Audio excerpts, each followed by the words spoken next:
All aboard! Ladies and gentlemen, boys and girls, Dolphin fans, my legends, I am Beast Mike You. Now arrived at my train of thought. Let's talk about Miami Mach 2. And most of the picks this time are going to be different. Like I said before, I'm going to try not to have the same exact picks in the same exact rounds.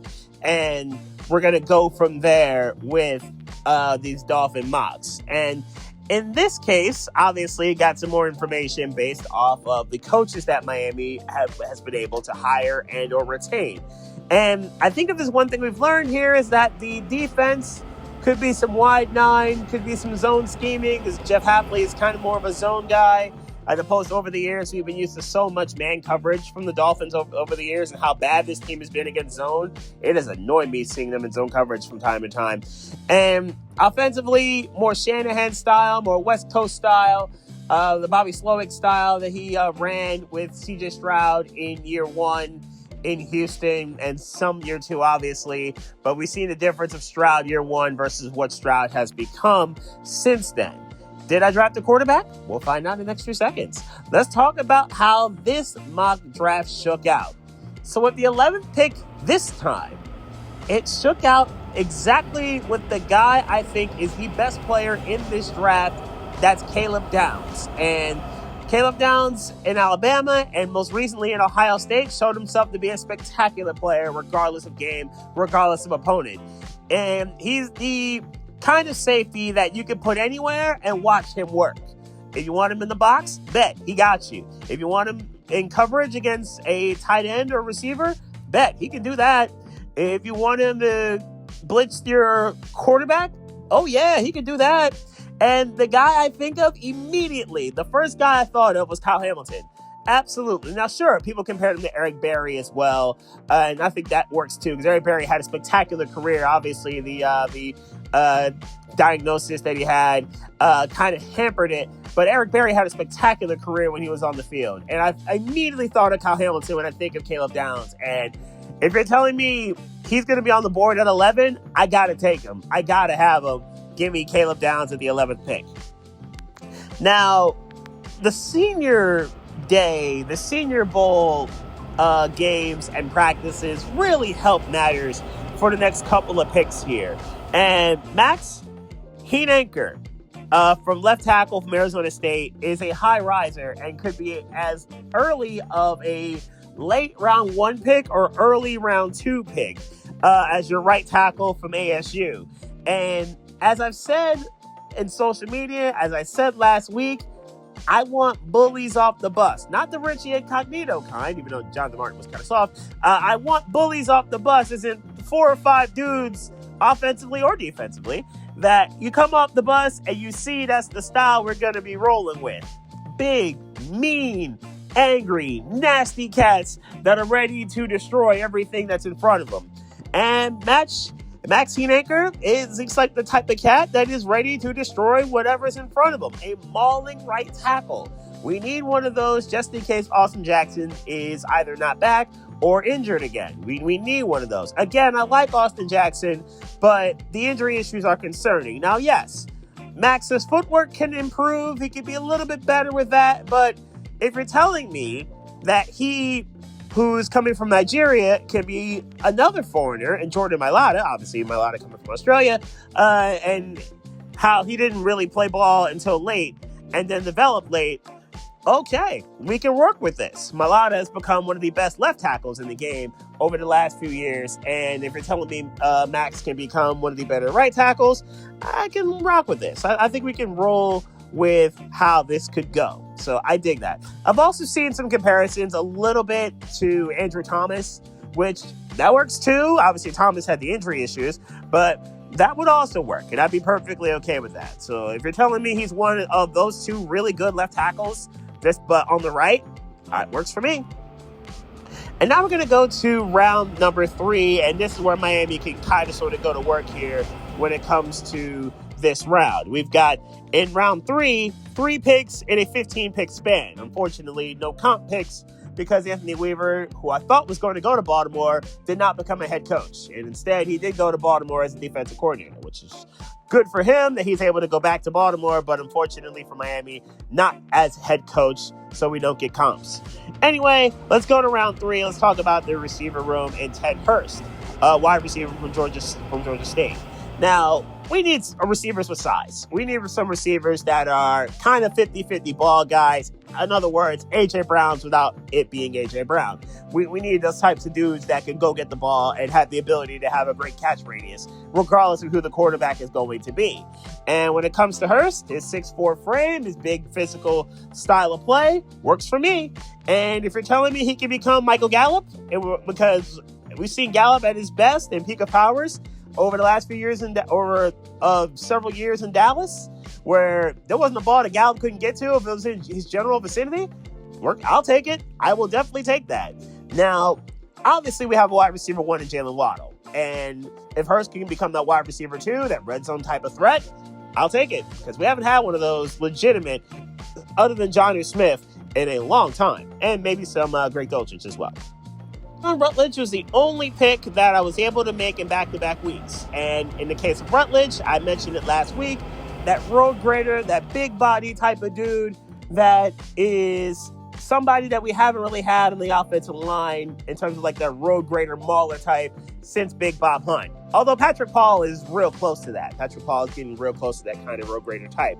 But if you're telling me on the interior, we haven't had one of those since Big Bob. Now, sure, does it fit the zone blocking scheme that Miami is generally runs and has run over the years? Not quite. Truly, the best guard for that is Vega Ione from Penn State, a guard that I think a lot of us know all too well. I know I do, watching him over the last few years. But he's going to be a first-round pick. We're not getting him unless Miami trades down, at which point then draft Vega Ione, because he can run the zone blocking scheme, I think, tremendously well. Anyway, Rutledge, as I mentioned last week, the comps have been Quentin Minarez or Chris Lidstrom, and if you're telling me he's going to be one of those two guys, I'm perfectly okay with that, because we could use a big Bob Hunt 2.0 kind of vibe on the offensive line. Now 2 more picks that were different, and the third pick in round 3, Zion Young, who I've seen had a crushing Senior Bowl week performance, and he has been mocked very high into round number 2 or low end round 1, depending on some mocks that I've seen drop over the last few days. And Zion Young and his skill set, I think, works with some good technique, and apparently he has been compared to a poor man's Trey Hendrickson, and Trey Hendrickson's about to become a very rich man over the offseason, well, richer than he already is, considering the Bengals won't be paying him. And we know the Bengals don't pay people, unless you're Joe Burrow or Jamar Chase or T. Higgins. In any event, if you're telling me that is his future because of his size and his technique and his skill, being a poor man's Trey Hendrickson, I think a lot of people would sign up for that, because Hendrickson's been one of the most proficient sack artists over the last few years. Not last year, but over the last few years in Cincinnati, where he actually led the league in sacks one year. That could be a good look, because I think do need a number 1 pass rusher on this team. I think Todd Robinson will do pretty well in the wide 9. I think that we need another guy on the opposite side of him for the future. Not to say Bradley Chubb couldn't ball out still, but another guy on the opposite side of him for the future that I think could really help out this team. Next up, I thought of these zone coverage ideas that Miami may potentially run with this new defense with Jeff Hafley and company. And this brought me back to Florida and Devin Moore, who was the cornerback there. Last year, Jason Marshall was a pick there on day 3. And Marshall, as we saw later in the season, came on fairly strong. He had an NO in the Tampa game. He actually looked pretty good in coverage. He didn't look out of place. So that I'd be perfectly okay with that. We can go back to the well with another corner from the Gators. Again, size. We need one corner with some size in this division, and in general, that's got some really good zone coverage skills and ability. I'd be perfectly okay with that.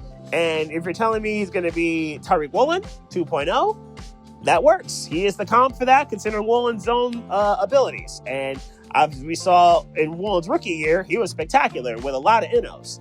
Although Woolen with the taunting stuff, as long as he's not that Devin Moore, I would say, with the taunting abilities, which almost got him beat up in Seattle and thrown into various places, I think we can live with that. Anyway, give me the Tariq Woolen flows. If that's going to be the route that he goes with, I'd be okay with this. Quarterback was the name of the game with the next pick, and I decided to roll the dice here with Taylen Green. Taylen Green's got a lot of skill, physically speaking. He checks the boxes. The arm is there. The athleticism is there. He can absolutely run the ball. He's 6'6", so the size is absolutely there. The accuracy is concerning. The ball placement, concerning. If it's a home run shot and a home run ability, he's got that. He can take advantage of the speed that Miami would have, especially with Jalen Waddle and Malik Washington. And the big concern, obviously, is the accuracy, like I mentioned before, which basically puts him in the Anthony Richardson class. That kind of concerns me, considering Anthony Richardson is who he's always been.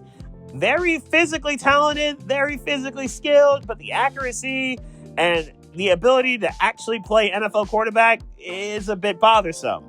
So if maybe Taylen Green can improve on the accuracy and the decision making, okay, maybe you got something, and maybe you got something real talented. Taylen Green could be something if the coaching is proper. And now the last pick, and I wanted to go with the tight end. I wanted to figure that out and see if I could get a younger tight end that could work in Miami's new system. And Nick Boettger, I know from Texas A&M, has a little bit of versatility to him, where he can line up inside in the seams, or he can line up not necessarily, at least consistently on a basis 1v1, like he's like Kyle Pitts or something like that. And I know that's a rumor that's been going on lately about Kyle Pitts potentially being a Dolphin. He's not quite there, but he's more like maybe potentially Luke Musgrave because of his size and his skill there. Where Musgrave has turned himself into a pretty solid tight end. He's not Tucker Kraft, but he's been pretty solid. Or he could be Tyler Conklin, who has been nothing but a stable tight end, to be honest, in the NFL, regardless of where he's gone. Like Tyler Conklin's put up a pretty good career for himself. If he's Ty Conklin, I think we could all take that. And I think we could all live with that kind of production, where I don't expect him to be a number one target on an offense. But as long as he's a stable one and a pretty good blocker like he is built to be, I think a lot of us would take that. So there you have it. That's this week's Miami Mock 2.0. And obviously I'll be back next Monday with another one. And clearly we're going to have something different based off of the post-Super Bowl reactions for this next mock. But coming up later this week, Power Rankings, NBA, NHL, both of which happening. NBA will be Wednesday. NHL will be Thursday. That is the trade deadline. I'm going to talk about both leagues. And we're going to keep the tier list for each, similar to the NFL Power Rankings, how I did it with the 4 tiers and the train stations, all that good stuff. We're going to do all of that in a similar way. Now, obviously, the NBA with 30 teams, it gave me some versatility, but I'll get into that when it gets to the NBA Power Rankings. So, there will be some teams going to Fulton, Kentucky. That will be the first stop of my next train of thought.